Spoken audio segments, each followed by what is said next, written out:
ओम शांति। आज का अव्यक्त महावाक्य 14 जून 1972 से लिया गया है, जिसका शीर्षक है स्व स्थिति में स्थित होने का पुरुषार्थ व निशानियां। अपने आदि और अनादि स्व स्थिति को जानते हो। सदा अपनी स्व स्थिति में स्थित रहने का अटेंशन रहता है। जो स्व स्थिति अर्थात अपनी अनादि स्थिति है, उस स्व स्थिति में स्थित होना मुश्किल लगता है। और स्थिति में स्थित होना मुश्किल हो भी सकता है, लेकिन स्व स्थिति में स्थित होना तो स्वतः ही और सरल है ना। स्व स्थिति में सदा स्थित रहें, इसके लिए मुख्य चार बातें आवश्यक हैं। अगर वह चारों ही बातें सदैव कायम हैं, तो स्व स्थिति सदा रहती है। अगर चारों में से कोई की भी कमी है, तो स्व स्थिति में भी कम स्थित हो सकता है। स्व स्थिति का जो वर्णन करते हो, उसको सामने रखते हुए फिर सोचो कि कौन सी चार बातें सदा साथ होनी चाहिए। स्व स्थिति के लक्षण क्या होते हैं? जो भी बाप के गुण हैं, उन गुणों का स्वरूप होना, इसको कहते हैं स्व स्थिति व अनादि स्थिति। तो ऐसी स्थिति सदा रहे, इसके लिए चार बातें कौन सी आवश्यक हैं? स्मृति में आता है, जिन चार बातों के होने से अनादि स्थिति ऑटोमेटिकली रहती है। सुख, शांति, आनंद, प्रेम की स्थिति स्वतः ही रहती है। पहले यह सोचो कि अनादि स्थिति से मध्य की स्थिति में आते ही क्यों हो? इसका कारण क्या है? बच्चे कहते देह अभिमान। बाबा कहते देह अभिमान में आने से क्या होता? देह अभिमान में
क्योंकि आत्मा में आदि देवता धर्म के संस्कार होने के कारण आधा कल्प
जैसे देखो, साकार में अगर कोई निमित्त श्रेष्ठ आत्मा साथ में है तो उनसे कोई भी बात वेरीफाई कराए फिर करेंगे तो निश्चय बुद्धि होकर करेंगे ना। निर्भयता और निश्चय दोनों गुणों को सामने रख करेंगे तो जहां सदा निश्चय और निर्भयता है वहां सदैव श्रेष्ठ संकल्प की विजय है। जो भी संकल्प करते हो, अगर सदा निराकार और साकार साथ व सम्मुख है तो वेरीफाई कराने के बाद निश्चय और निर्भयता से वह करेंगे, समय भी वेस्ट नहीं करेंगे। यह काम करें व ना करें, सफल होगा व नहीं होगा, यह व्यर्थ संकल्प सभी खत्म हो जाएंगे। वर्तमान समय आत्मा में जो कमजोरी की व्याधि है वह कौन सी है? व्यर्थ संकल्पों में व्यर्थ समय गंवाने की यही वर्तमान समय आत्मा की कमजोरी है। इस बीमारी के कारण सदा हेल्दी नहीं रहते, कब रहते हैं कब कमजोर बन जाते हैं। सदा हेल्दी रहने का साधन यह है, समय भी बच जाएगा। आप प्रैक्टिकल में ऐसे अनुभव करेंगे जैसे साकार में कोई साकार रूप में वेरीफाई कराते। है कॉमन बात, लेकिन इसी कॉमन बात को प्रैक्टिकल में कम लाते हो। सुना बहुत समय है लेकिन अनुभवी नहीं बने हो। बाप दादा सदा साथ है, यह अनुभव करो तो हेल्दी वेल्दी नहीं रहेंगे। बाप दादा निराकार और साकार दोनों के साथ होने से हेल्थ और वेल्थ दोनों आ जाती है, और हैप्पी तो ऑटोमेटिकली होंगे। तो सहज पुरुषार्थ कौन सा हुआ?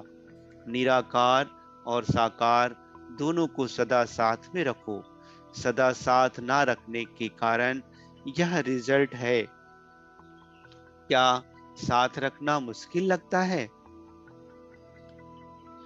जब जान लिया और पहचान लिया, मान लिया कि सभी संबंध एक साथ है, दूसरा ना कोई, तो उसमें चलने में क्या मुश्किल है? साथ क्यों छोड़ते हो? सीता का साथ क्यों छूटा? कारण लकीर को उल्लंघन किया। यह चंद्रवंशी सीता का काम है, लक्ष्मी का नहीं। तो मर्यादा के लकीर के बाहर बुद्धि जरा भी ना जाए, नहीं तो चंद्रवंशी बनेंगे। बुद्धि रूपी पांव मर्यादा की लकीर से संकल्प व स्वप्न में भी बाहर निकलता है, तो अपने को चंद्रवंशी सीता समझना चाहिए, सूर्यवंशी लक्ष्मी नहीं। सूर्यवंशी अर्थात सूरवीर। जो सूरवीर होता है वह कब कोई के वश नहीं होता है। तो सदा साथ रखने के लिए अपने को मर्यादा की लकीर के अंदर रखो, लकीर के बाहर ना निकलो। बाहर निकलते हो तो फकीर बन जाते हो, फिर मांगते रहते हो, यह मदद मिले, यह सेल्वेशन मिले। तो यह हो सकता है, मांगता हुआ फकीर बनने का अर्थ ही है हेल्थ वेल्थ गंवा देते हो, इसलिए फकीर बन जाते हो। तो ना लकीर को पार करो, ना फकीर बनो। लकीर के अंदर रहने से माया जीत बन सकते हो, लकीर को पार करने से माया से हार खा लेते हो। इसलिए सदा हेल्दी वेल्दी हैप्पी और होली बनो। चेक करो कि इन चारों में से आज किस बात की कमी रही। आज हेल्थ ठीक है, वेल्थ है, हैप्पी है, होली है, ना है तो क्यों? उस रोग को जानकर फौरन ही उसकी दवाई करो। और तो सभी प्रकार की दवाई मिल चुकी है, सभी प्राप्तियां हैं, तो सभी प्राप्ति होते भी समय पर क्यों नहीं कर पाते हो? समय के बाद स्मृति में क्यों आते हो? यह कमजोरी है। जो समय पर काम नहीं करते, समय के बाद भी करते हो, तो समय तो बीत जाता है ना। समय पर सभी स्मृति रहे, उसके लिए अपनी बुद्धि इतनी विशाल व नॉलेजफुल नहीं बनी है। तो फिर कोई सहारा चाहता है, वह सहारा सदा साथ रखो, तो कब हार नहीं होगी। तो कब भी अपने को रोगी ना बनाना। जरा भी किसी प्रकार का रोग प्रवेश हो गया तो एक व्याधि फिर अनेक व्याधियों को लाती है। एक को ही खत्म कर दिया तो अनेक आएंगी ही नहीं। एक में अलबेले रहते हो, हल्की बात समझते हो, लेकिन वर्तमान समय के प्रमाण हल्की व्याधि भी बड़ी व्याधि है। इसलिए हल्के को ही बड़ा समझ वहां ही खत्म कर दो।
वैसे ही माया के जंगलों में स्वयं ही साथ छोड़ फिर परेशान हो ढूंढते हो कि कहीं सहारा मिल जाए।